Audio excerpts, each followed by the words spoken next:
May play ang Ateneo rito mga idol. Tignan nyo, hawak nga ni Bahay ang bola dyan, no? Sabay itong si Kitevis ay magsasagawa ng Iverson cut.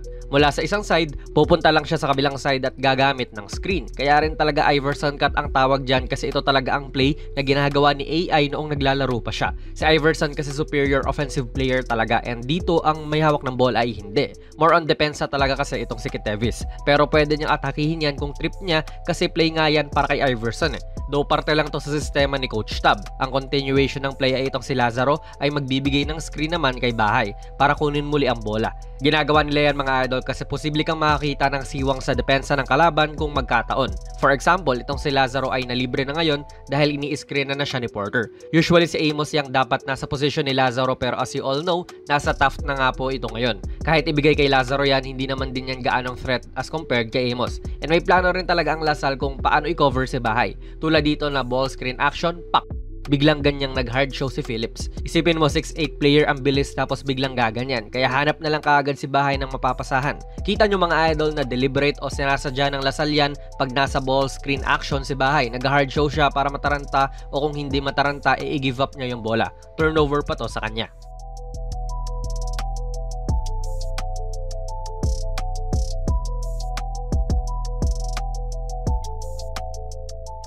Nga pala mga idol, ang video na ito ay sponsored ng 1xBet, ang isa sa mga trusted betting sites dito sa Pinas at sa ibang bansa. Kung gusto nyo mag-register, i-click nyo lang po ang link sa ating pinned comment sa baba at ganoon din sa ating description box.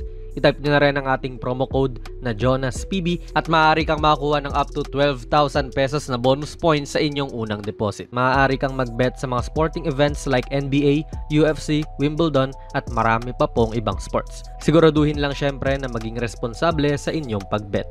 Even dito nga sa press ng Lasal, yan din po ang benepisyo ng isang Michael Phillips. Kahit na standing at 6'8 siya at big man siya rito para sa Lasal, yung bilis niya ay parang wing player pa rin talaga. Kaya kahit na heads up point guard din po itong si Bahay, napapapick up ng bola buhat nga ng aggressiveness nitong si Phillips. Though dito nag-backfire sa Lasal yan kasi nakapag-pull up si Lazaro.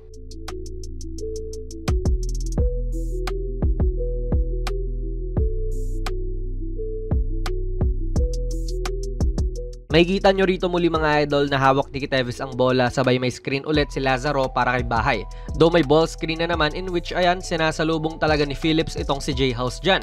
So kung usapang pigilan lang si Bahay at wag siyang padiskartehin ay gumagana talaga ang ganyang depensa. At afford ng Lasal yan kasi malalaki talaga sila. Kahit nawala sa eksena sa loob si Phillips, andyan para umalalay si KQ at may sapat siyang size para i-match up itong big man ng Ateneo na si Chris Porter. Kung tutuusin kaya ni Porter to sayang assist na sana para kay Bahay yan.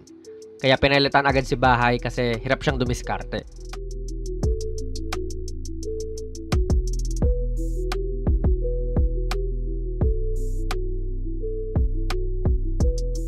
Kita nyo mga idol, ganyan ang ginawang plano rin talaga ng Lasal. Huwag gawing komportable hindi lang itong si Bahay no, kundi yung mga Ateneo guards. Pero especially itong si J-House, kayang umiscore in bunches din ito kaya scouted na siya ng DLSU. Okay naman ang naging resulta niyan, tignan nyo. Nalocate nila ang open man sa corner at itong Ateneo bench nga ay ina-expect na ititira ni Gamber yan kasi libre naman na kaso hindi po kinuha ni Gamber, sayang yung pagkakataon.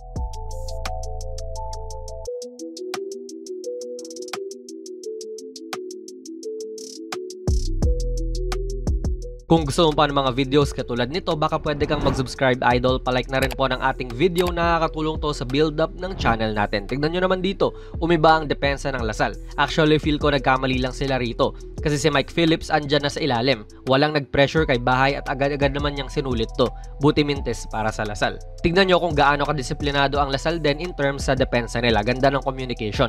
Unang tao ni Bahay ay si Abadam. Sabay dahil may off-ball action, kita nating nag-uusap tong depensa at si Gulyena na ngayon ang tumatao kay J-House. Dahil din sa screen muli nahuli si Gulyena pero ayan, bumalik lang din si Abadam kay Bahay. So basically, naubos lang din ang oras para sa Ateneo dahil balik lang din sila doon sa simula. And dito rin sa ball screen action, kita natin na iniiwasan na ni Bahay itong si Mike Phillips at ayaw na niyang salubungin to. Ganyan din po ang naging epekto at pinasa na lang ni Bahay doon sa non-shooter niyang kakampi habang paubos na ang oras.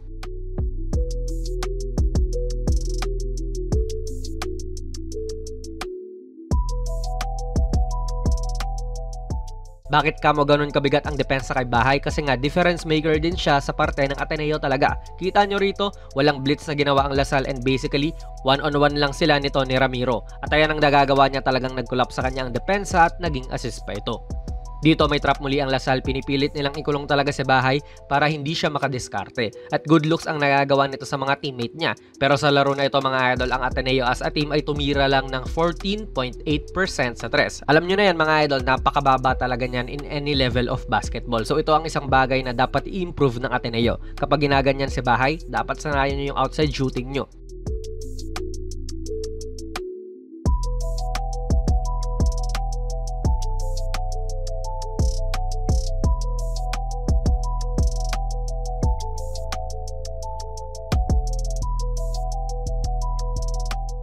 So yan mga idol, this game umiscore po si Jared Bahay ng 8 points, 3 rebounds, and 6 assists pero tumira lang siya ng 2 out of 10 from the field. Wala pa talagang nagiging magandang game si Bahay sa Ateneo, and yung Ateneo din wala ring magandang laro kasi wala pa silang panalo.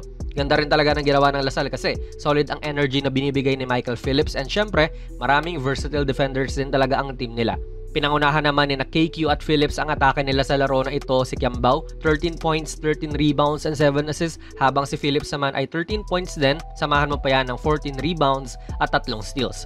Ano po masasabi niyo sa video natin ngayon? Ilagay niyo lang po ang inyong mga komento sa ating comment section sa baba. Plug na rin natin ang ating unang-unang merch mga idol. Ubusin niyo na ito. Ako ang nag-design itong mala vintage na Kobe shirt. 689 lang yan. At ayan po ang nilalaman kapag bumili ka. PM lang kayo sa ating Facebook page for more info idol. Kung nagustuhan niyo po ang ating video ay pipindot na lang idol ng like button. Mag-subscribe ka na rin sa ating channel. At ako nga pala si Jonas PB, and as always, hanggang sa muli.